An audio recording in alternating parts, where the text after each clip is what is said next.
suis Lilia Sekal, je suis la brand ambassadrice de Ninkasi. Ninkasi, donc on est producteur de bière, mais aussi de burgers, de musique et de whisky. Donc on se trouve aujourd'hui à Lyon, plus précisément à Gerland, où il y a le premier lieu Ninkasi qui a été créé. Et on va tout de suite rencontrer Christophe Fargier, le fondateur. Est-ce que tu peux nous parler un petit peu de la genèse du projet, du tout début de Ninkasi ? Alors Ninkasi, ça a commencé en 1995, c'est la fin de mes études.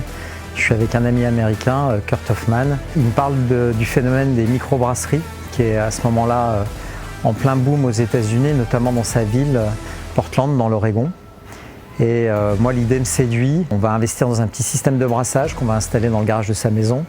On va faire plus d'une centaine de recettes. Je vais suivre une formation pendant 4 mois à Chicago. Et on va revenir 1 an plus tard, en septembre 96 à Lyon. Donc c'est ici, dans ce bâtiment qu'on a ouvert donc en septembre 97. On a fait bien évidemment une fabrique de bière, parce que c'est le cœur du projet. Et dans la continuité, en gardant le caractère industriel, un bar-restaurant dans lequel on a fait une place très importante à la musique.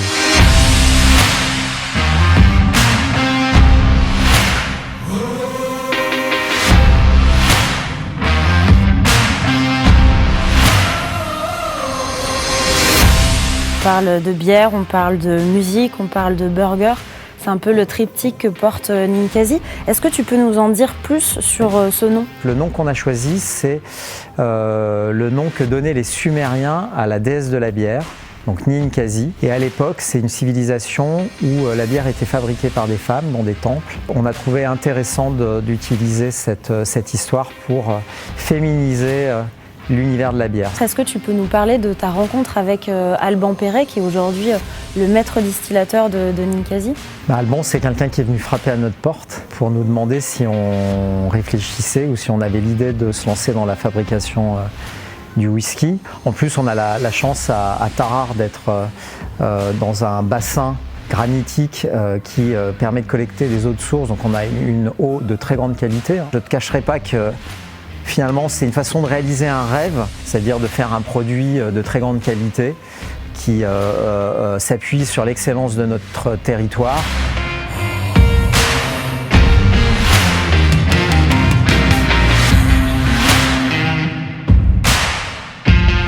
Comment est né le projet distillerie ?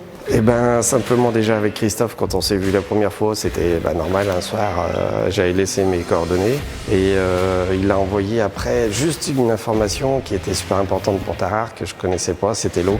Sachant très bien que pour la distillation ça allait être hyper important. Elle bouge presque jamais, pas de calcaire dedans, elle est douce, c'est 25% du goût quand même, donc il faut c'est déjà une bonne arrivée.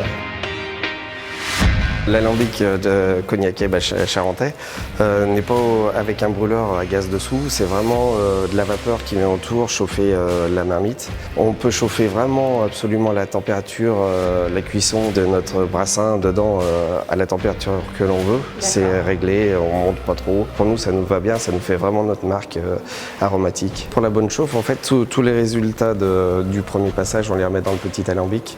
Et lui, il est vraiment juste au bon dosage, c'est vraiment la taille qu'il nous faut. Et il reste autour des 80 de température dedans, donc ça permet d'avoir une cuisson vraiment très douce, très bonne.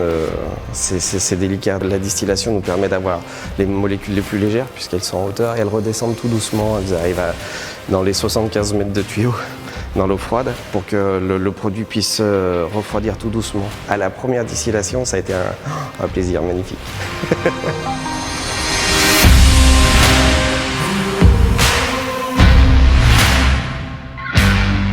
Toujours penser à ce que le whisky est un pompeur de mémoire du tonneau. Donc je connais bien les vignerons qui ont fait le vin dedans, qui ont envie que leur tonneau continue à avoir une vie et que ça ne s'arrête pas comme ça. Et que derrière on va pomper ce qu'ils ont donné, ce qu'ils ont redonné. Et là on va le capter dans l'alcoolat et ça c'est un régal. Quand on pose le chardonnay sur la langue, pas besoin de le bouger, ça s'étale tout doucement, donc ça c'est dû au reconditionné avec une bonne chauffe. Et derrière les arômes de chardonnay qui ressautent, donc c'est toute la longueur. Et le peu de vionnier qu'on a dedans, c'est vraiment cette petite attaque abricot qui arrive là. Et ça c'est juste la petite rondeur, on a tout le gros plateau et ça descend tout doucement. doucement comme ça. Il n'y a pas besoin, c'est tranquille, on ne travaille pas, c'est fait tout seul. L'univers du whisky nous amène à rencontrer des vignerons, des fabricants de fûts, de matières premières et finalement c'est pas simplement les gens qui travaillent au Ninkasi qui donnent cette capacité à inventer, à innover, c'est aussi tout cet écosystème qu'on peut mobiliser pour réaliser de belles choses. Je veux dire, les recettes sont améliorées de manière permanente. J'ai même une anecdote qui l'illustre. On a eu le titre de meilleure bière du monde sur notre porteur. L'objectif, c'est de devenir une belle marque de bière avec un rayonnement national.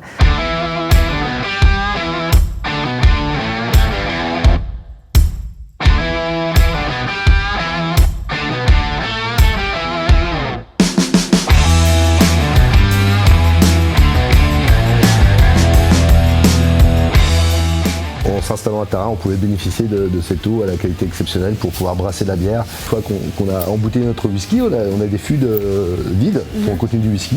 Là-bas, on rajoute de la bière dedans et puis on fait vieillir notre bière dans des fûts. Okay. Et ça fait une aromatisation particulière, un vieillissement. Et chaque barrique est différente. C'est vrai que c'est un style qui est pas forcément très connu, la porter. On connaît la stout comme la Guinness, qui est une bière brune. La porter, c'est aussi une bière brune, mais à l'inverse de la stout, on va être plus sur quelque chose de rond, des arômes de chocolat. On n'est pas sur une forte amertume, on n'a pas l'astringence des maltes torréfiés, on est sur quelque chose de plus gourmand, on va dire. Voilà.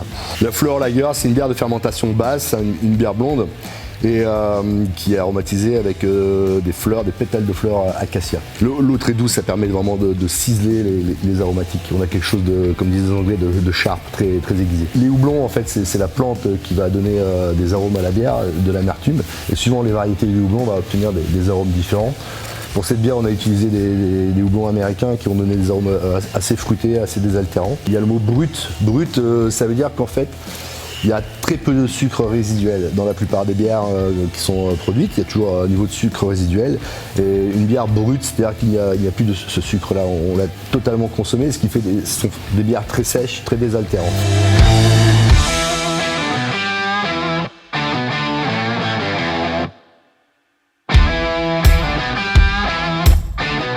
C'est quelque chose qu'on fait depuis à peu près 10 ans maintenant. On s'est aperçu que voilà, les consommateurs de bière étaient de plus en plus calés sur la bière, donc ils voulaient de l'information, ils voulaient de la transparence sur le produit, et donc on a décidé de communiquer quel type de malt, quel type de houblon, quel degré d'amertume.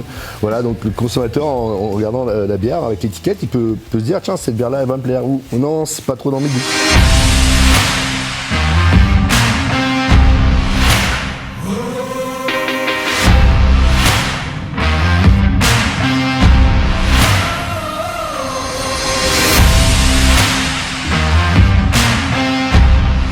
Alors, comme je te l'ai dit, nos établissements sont des lieux de vie et la musique crée de l'émotion.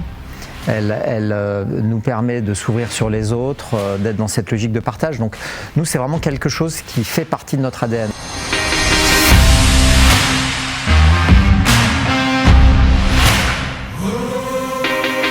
Ici, donc, on est au KO, donc cette salle elle a été construite en 2000. Effectivement, c'est une des toutes premières salles de concert du projet Ninkasi. Dès le départ, dans l'histoire du Ninkasi, il y a le projet musical qui est là, qui est présent. Et ça, c'est quelque chose qui fait partie de notre ADN aussi sur toutes les sphères du Ninkasi. Ninkasi est mécène du fonds de dotation. Et donc 1% du chiffre d'affaires de notre fabrique de bière et distillerie va être reversé au fonds de dotation Ninkasi et va permettre de pouvoir financer tous ces projets. L'idée, elle est très simple, c'est que les gens vivent passionnément et qu'ils le fassent ensemble, autour de bons produits, autour de beaux événements, de belles expériences qui sont jeunes, qui sont émergentes, qui sont craft, qui sont indépendantes. Là, moi, je suis très fier de ce qu'on fait parce que je vois tout le plaisir qu'on prend, tout le soin. Je pense qu'on va faire des belles choses. On a tout pour réussir.